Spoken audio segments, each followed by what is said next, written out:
tape right now because I'm about to tell you the truth. And F you if you can't handle the truth. This version of Biden is the best Biden ever.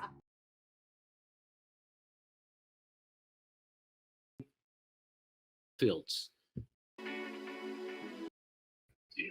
Bombing Syria again.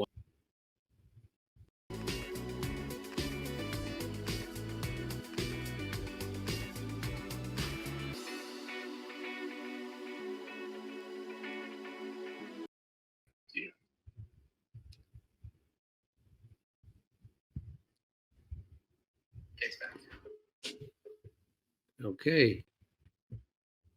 So guess what? United States is now bombing Syria again. Why? Because Syria took back one of their oil fields. Do you want to see? You remember when they asked Donald Trump, "Hey, Donald Trump, why are you leaving?" I got to do this over here. Donald Trump, why are you leaving troops in Syria? And this is what he said. Did I not share my screen correctly?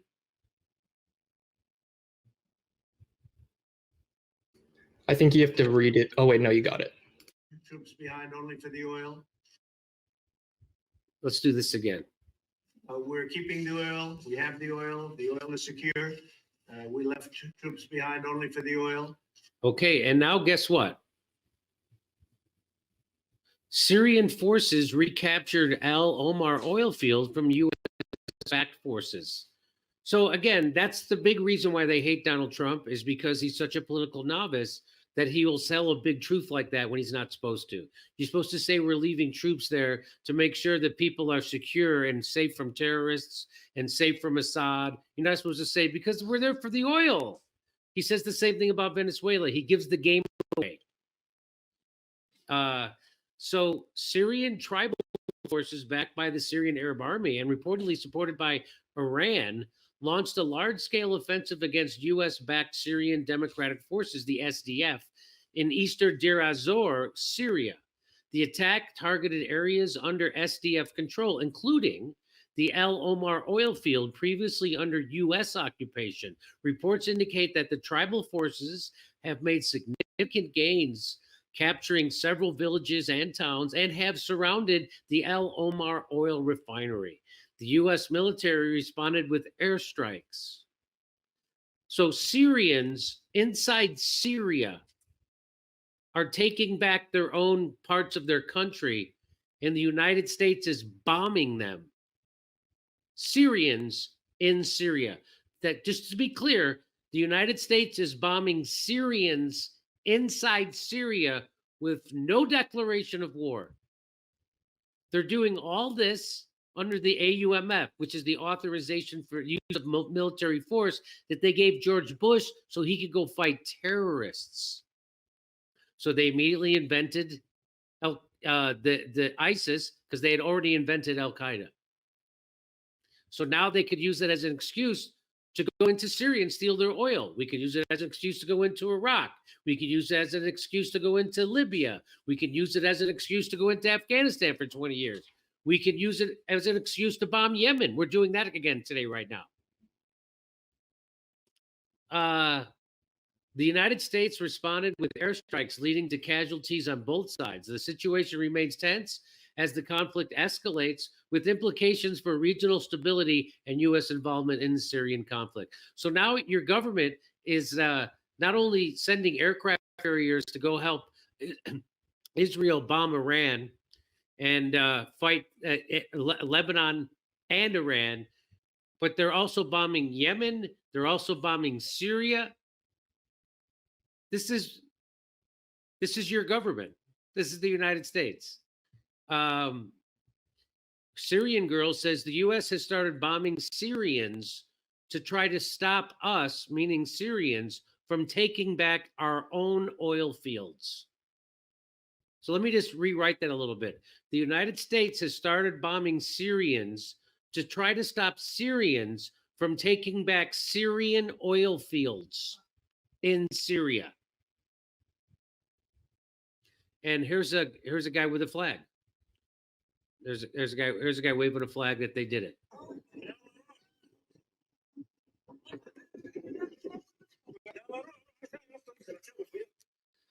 So, I mean, how dare the Syrians regain their own territory? You're defying the rules-based order of the world.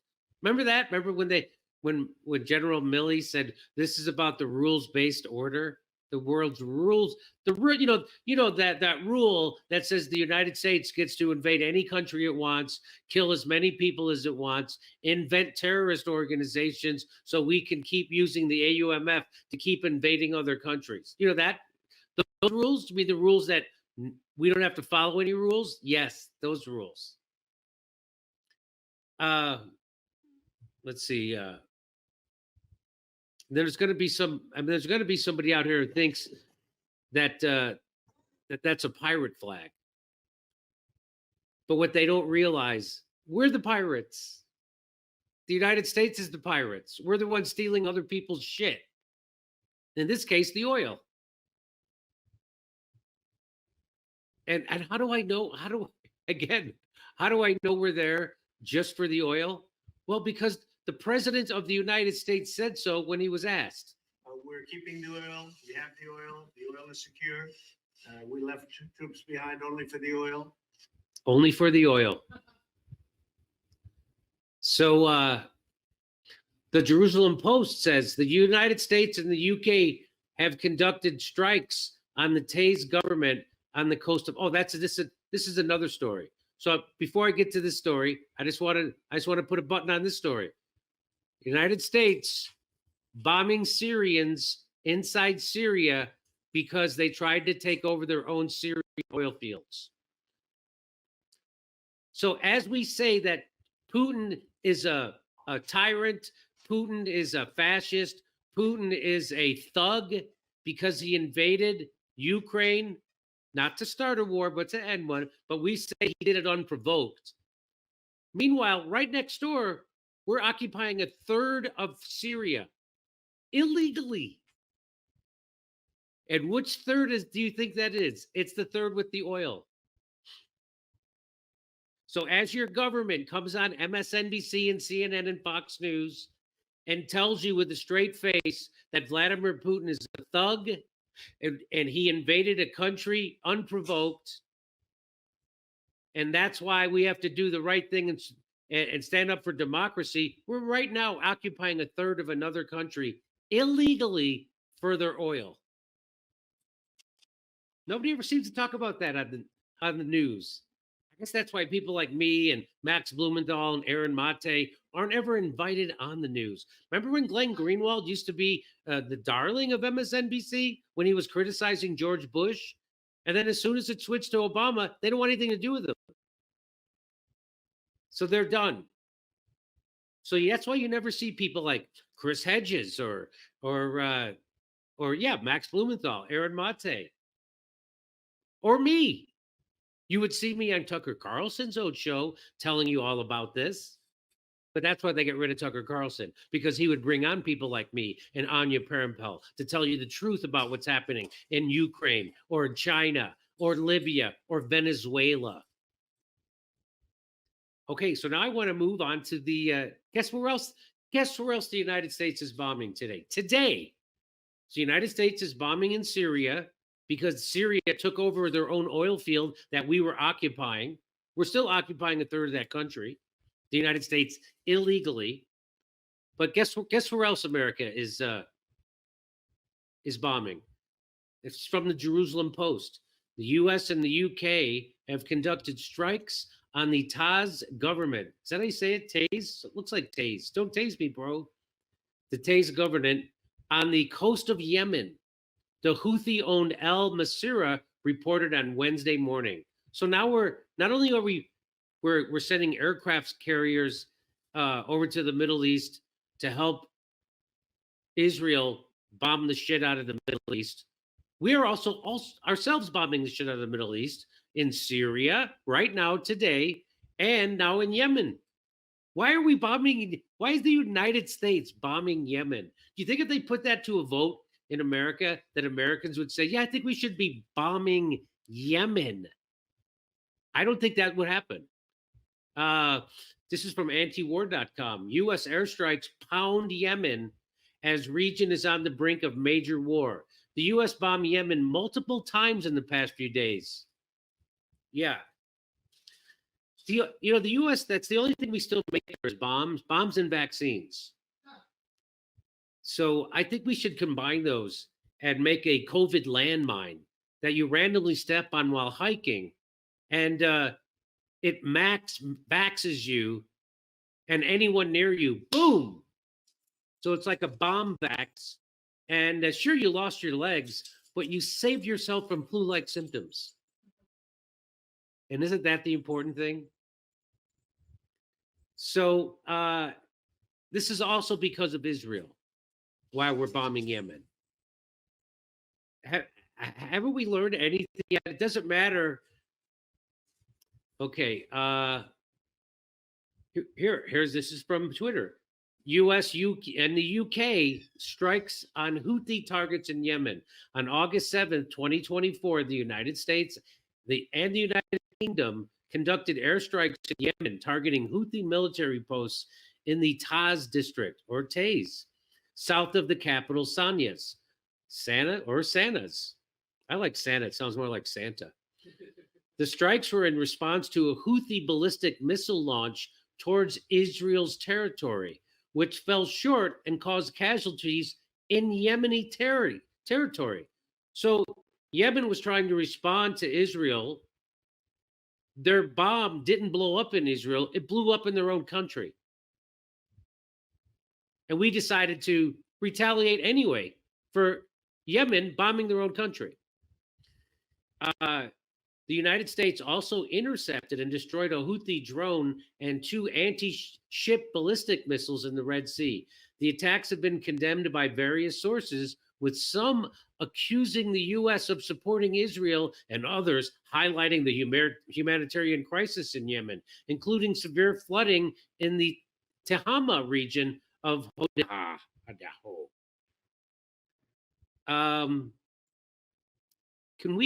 Andrew, can we move my, let me see if I can do it. Here we go. Let's see if I can do, does that do it? Yeah, okay. All right, we'll go back to this. Let me do it again. Okay. Okay, please cut all this out in post.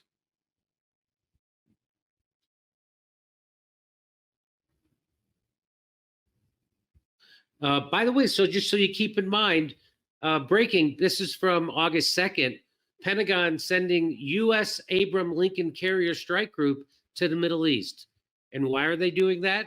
They're doing that because Israel's messing with Iran. So currently, the United States bombing the shit out of Syria, Yemen, the Middle East, and we're sending the USS Abrams Lincoln Carrier Strike Group over there to help Israel bomb the shit out of Lebanon and Iran and Yemen and wherever else they want to bomb. Again, the world's terrorists, not who you think. The world's terrorists, not ISIS, not Al-Qaeda, not the Taliban. The world's terrorists, turns out it's the U.S. military and Israel. Isn't that interesting? You're not going to, I bet this, I wonder if this will be demonetized. I bet it will. So that's happening. So right now, the United States is sending the USS Abrams Lincoln Carrier Strike Group to the Middle East. Let's just start a new segment with this. United States, that's from August 2nd. Israel is now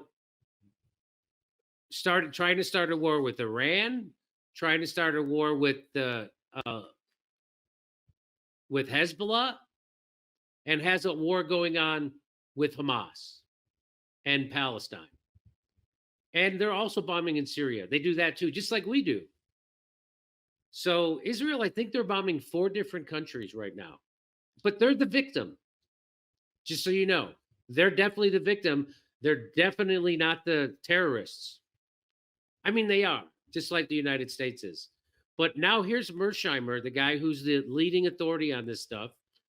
And he's going to tell you that actually Israel's in a pickle.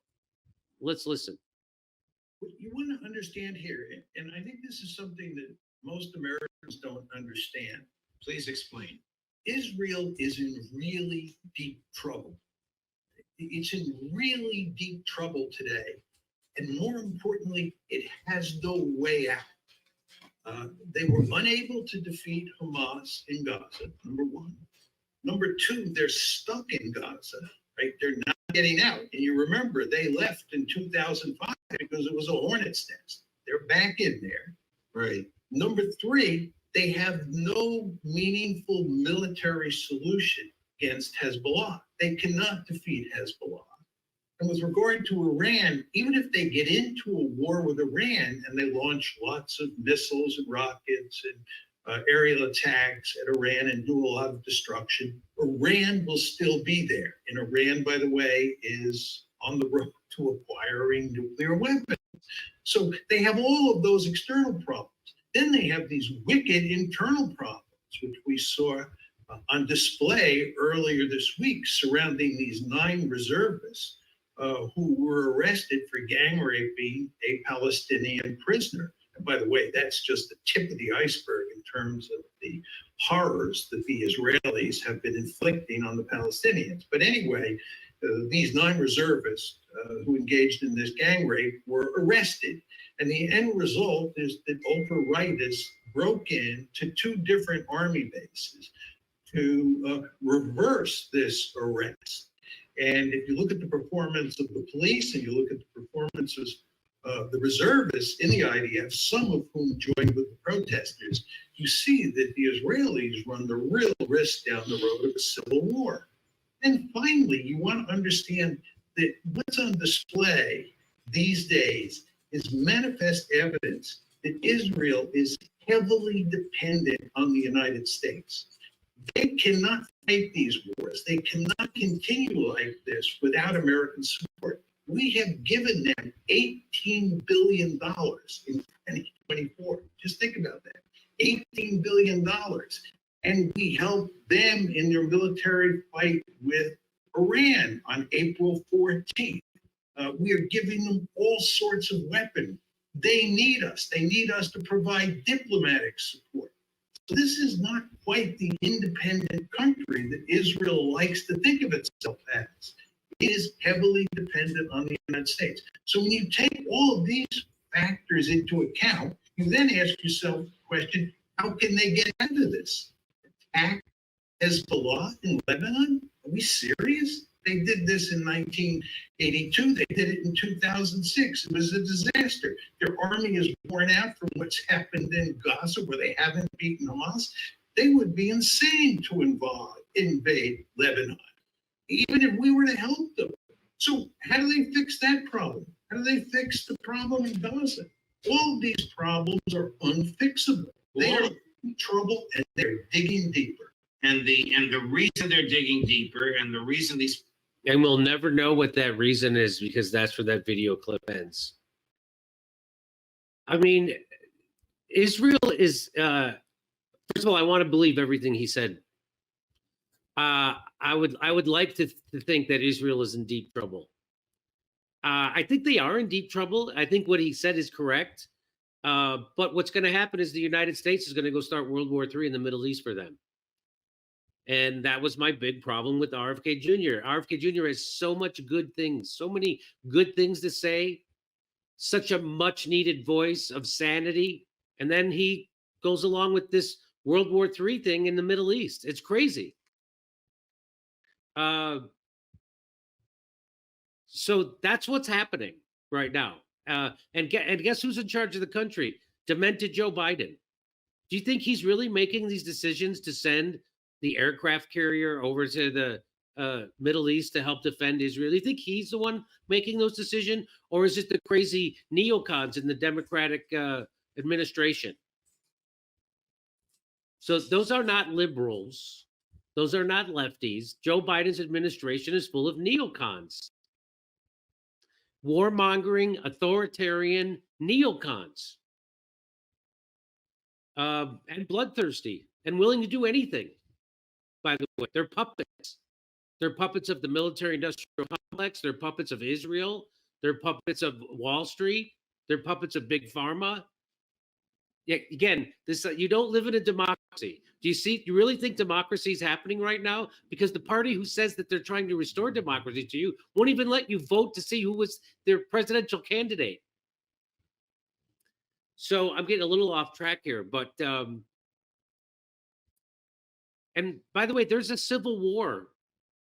If it wasn't for this war, because Benjamin Netanyahu does not want this war to end, the Gaza war. That's why he's trying to expand it. Because as soon as it ends, he got to go on trial for his criminality that they want to prosecute him for in Israel. And it covers up the fact that there's a burgeoning civil war starting inside Israel. Israel in deep trouble. You like to hear it. What you want to understand here, and I think this is something that most Americans don't understand. Please explain. Israel is in really deep trouble. It's in really deep trouble today. And more importantly, it has no way out. So definitely if Kamala Harris becomes president, they have a way out. The United States will give them endless money. We've already given a couple of $100 billion to Ukraine. Why wouldn't we do the same and give the complete use of our military to Israel to start World War III in the Middle East? Why wouldn't? Of course they would. If Donald Trump becomes president, it looks like he'll probably do the same. You have to cross your fingers that Donald Trump is blustering when he does his over-the-top rhetoric, because I found that videotape of him saying that he found out that it was Benjamin Netanyahu that didn't want to have a peace deal with the Palestinians. He thought all along it was the Palestinians that were maniacs. It turns out it was Benjamin Netanyahu.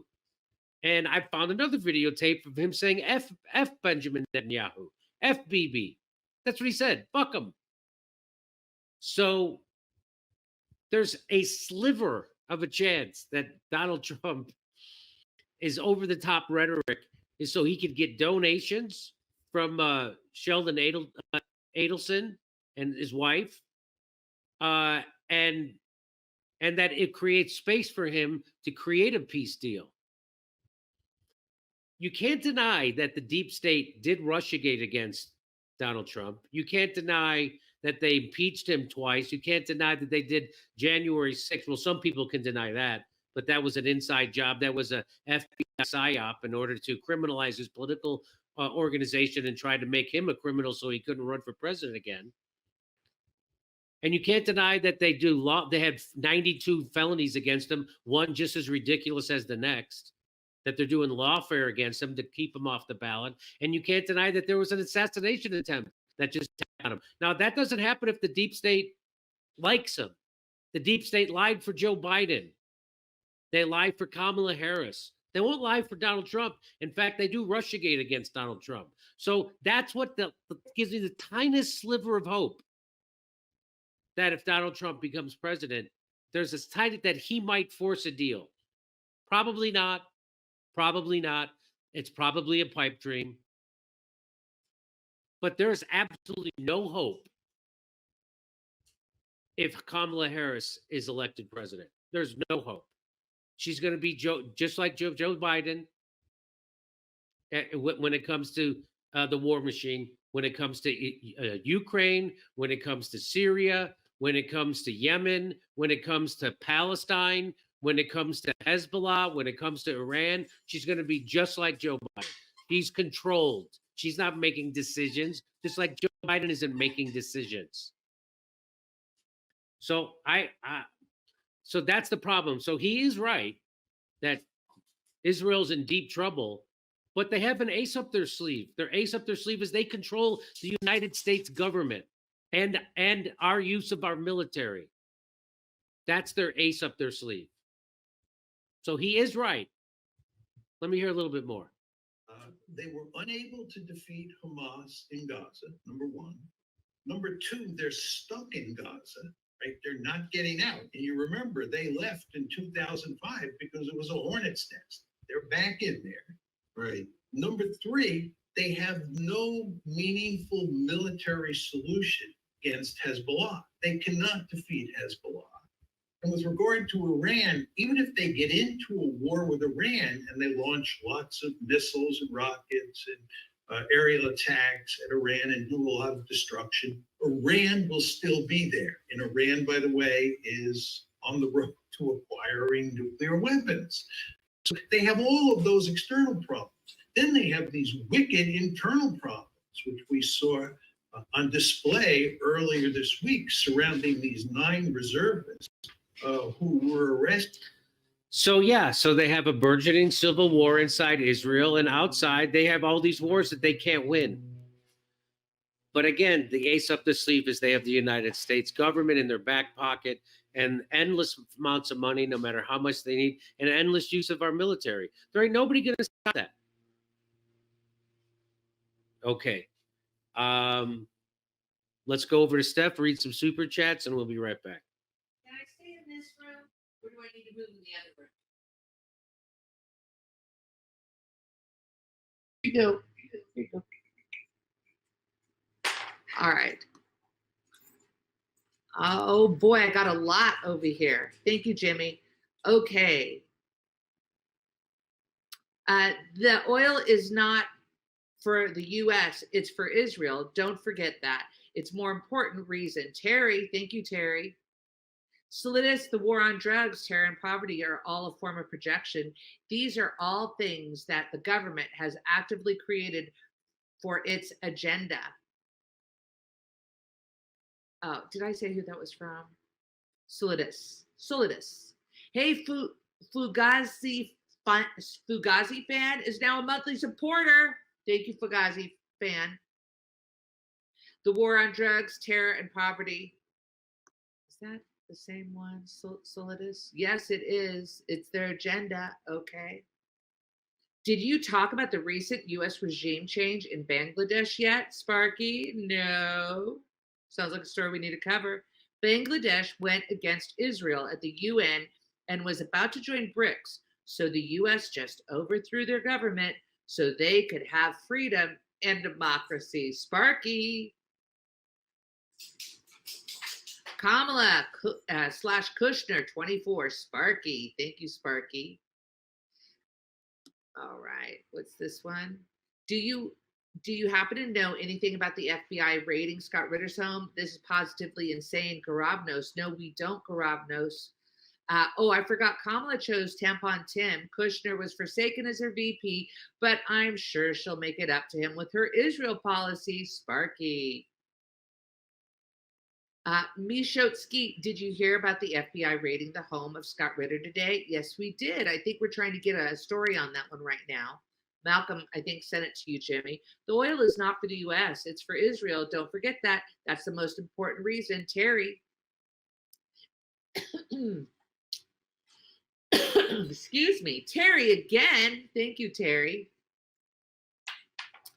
My dog really is demanding today. Skip Patsy. Scott Ritter is a real American patriot. They don't want us to know the truth. All right, let's do another one. If they manage to charge Scott Ritter, what the F is next? A, Skip Patsy. Let's all get to where Scott is right now. I'll catch the next flight. Skip Patsy. That's crazy, storming his home. If they manage to charge Scott, what the fuck is next, right? Skip Patsy. Scott Ritter's a real American patriot, Skip Patsy. All right, let's see what this one has. I have nothing to hide, Ritter says, as they took boxes. We're getting the tour of your home today. It's like being there with you, Dee Dee, you know what? We're not at our home. Jimmy took a quick little mini vacation, and turns out when he's on vacation, he does shows. It's a different kind of vacation, Dee Dee. Different kind of vacation. All right, thank you, Dee Dee. I read that from Sparky, and that one. Okay, so I feel pretty good about caught up with these. All right. Let's see here. It is a nice house. It is nice. It's a nice one. I gotta tell you, it's very nice. All right. No air conditioning. I kind of panicked when we got here yesterday. I was like, oh my God, no air conditioning. All right. Barb, I read that one. I've got nothing to hide. Got that. Scrolling. I read that one from Sparky. Garavnos, I read that one as well.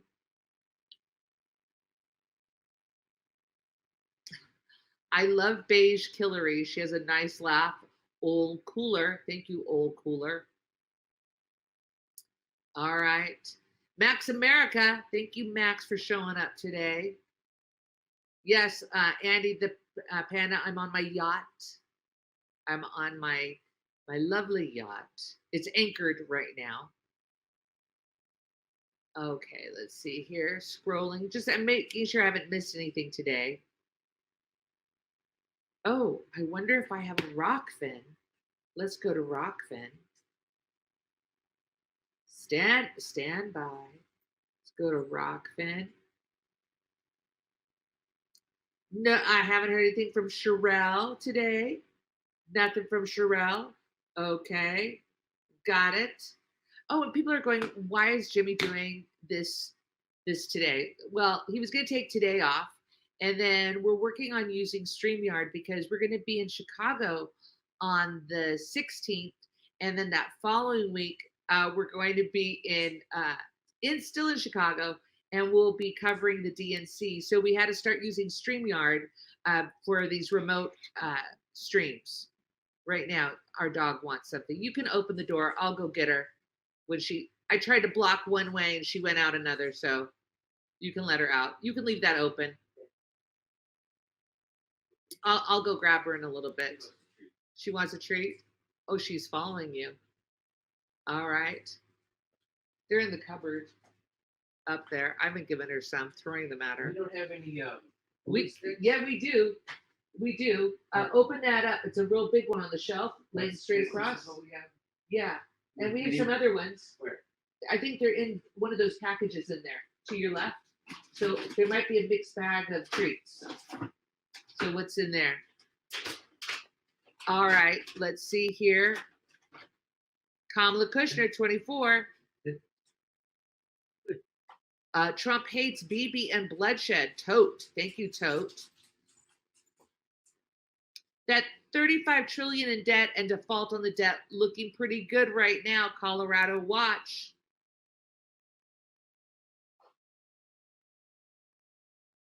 Andy the Panda says yes to liquor giant.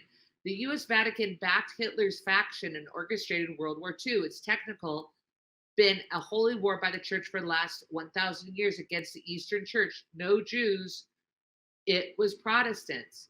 And, you know, I'm also reading a book on, oh, you're all set? Ladies and gentlemen, back to Jim Jam. Before you put that crown on my head.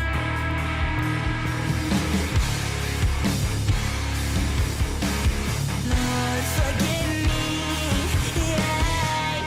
I don't wanna go. I swear that I'm good where I'm at. Yeah.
Hey, thanks for checking out our YouTube channel. Subscribe by clicking on that button down there for more AM Joy and the rest of MSNBC. And click on any of the videos right here to watch the latest interviews and highlights. And you can get more videos from MSNBC for free every day with our newsletter. Just visit Isn't it swell? The memes make themselves. They found a rabbi hole, tunnels and all. There's Jews in the walls. Isn't it bliss? The rabbinical grace soiling the mattresses. Well, let me tell you.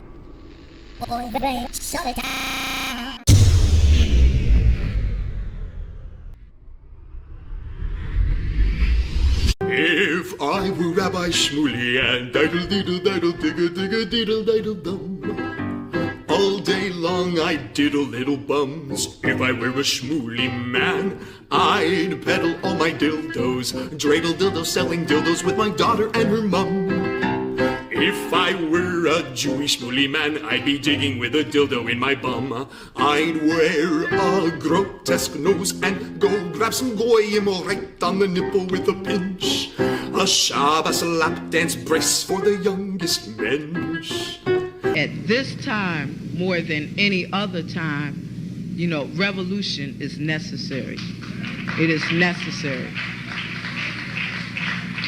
Not only based on what has happened with the MOVE organization, you know, the babies that have been murdered, you know, MOVE adults that have been murdered, bombs being dropped on us, but past that to what is happening with all black people, so-called minority people, you know, money poor people. You know, this government, as has been said earlier, has waged war on us. But you know, something about us, particularly here in America, we don't really understand that. You know, we don't really know what war is. You know, for black people, for poor people, that people see as good, that they wasn't forced to do, that they didn't do to try to keep black people appeased, you know, and calm down so that black people wouldn't riot. A prison situation is a crystallized example of that. You can make phone calls in prison. They have movies in prison, but they don't have those things because they just want to be nice to prisoners. They have those things because they know damn well if they don't have, you know, people being able to contact their family, if they don't have, you know, facilities for people to sit there and watch movies, people are going to be frustrated, upset, and they're going to direct that frustration at them prison administrators, and they're going to have riots on their hands. You know, they're going to have people in them prisons turning them prisons out. That's why they have movies. That's why they have access to phones the way they do. And a stop to it when we don't like it, or encouraging it when it's something that's in our interest. You know, we have to call the shots. The people have to take the reins of this system and start dictating, you know, what we need, what needs to be done. And, you know, taking the initiative to do it ourselves. We can't rely on this system.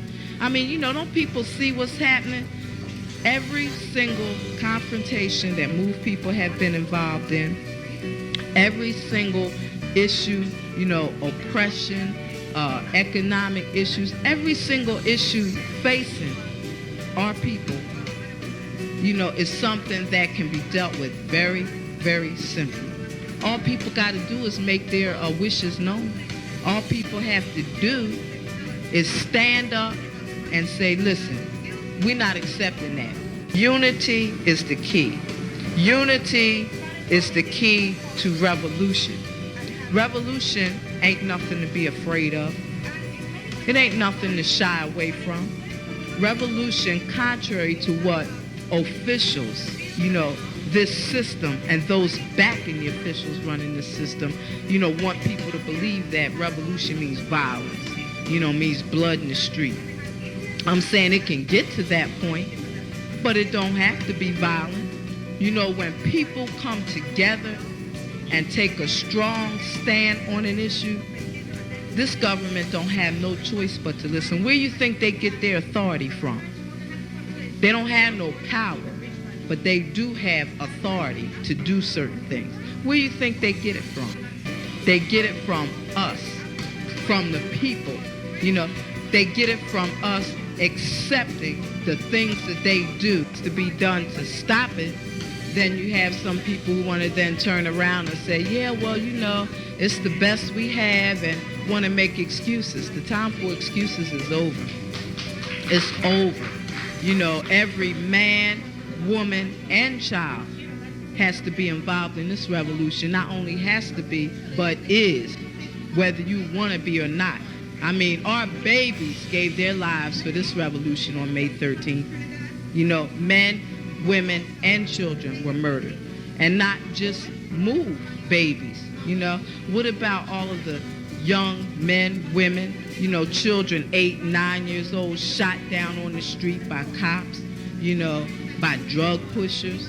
I mean, you know, where do you think that mentality comes from? It comes from this system, from the mentality of this system of getting over, you know, making a quick buck, you know. I'm saying that's where that needs to be done to stop it. Then, you know, what I want people to really, really understand is that it's past time. It is past time for poor people, black people, you know, to realize that this system has failed you. It has failed you. You can't get nothing from it. And what people got to do is withdraw our support from it and start doing for ourselves. That's what we got to do. You know, how long are people going to sit back and beg, you know, this government to do what's right when for hundreds of years all you've gotten is a slap in the face? All you've gotten is this government kicking your ass. That's all. That's all black people have ever gotten from this government.